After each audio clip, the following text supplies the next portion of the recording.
কক্সবাজারে সাগরে গোসল করতে নেমে চট্টগ্রাম বিশ্ববিদ্যালয়ের এক শিক্ষার্থীর মৃত্যু হয়েছে।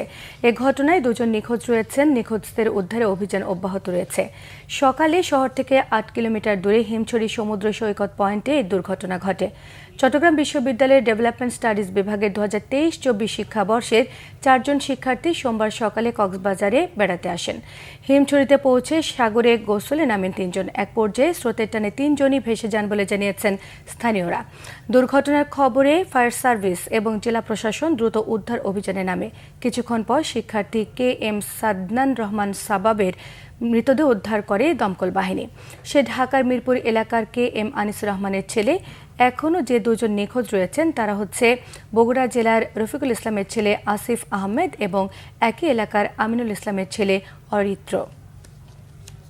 এই জায়গাটা আমাদের পিছনে যেটা দেখাচ্ছে ওটা হচ্ছে একটা গুপ্তকালের খাড়ির মাথা বলে আর কি, ওটাকে আমাদের বাসায় খাড়ির মাথা থেকে বসছে। ওই সময় ওটা জোয়ার সময় অনেক হাই ছিল, ওখান বাড়ার সময় একটু পানি কম দেখা যাচ্ছে, ওই জন্য মাথাটা দেখা যাচ্ছে আর কি।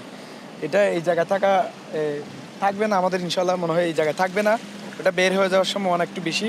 তারপরে আমরা উদ্ধার কাজ চলে যাচ্ছি, ওইখানে ডলফিন টাইপ দিয়ে এবং এই সাঁতার কেটে দুইটা চেষ্টা করতেছি চেক দেওয়ার জন্য।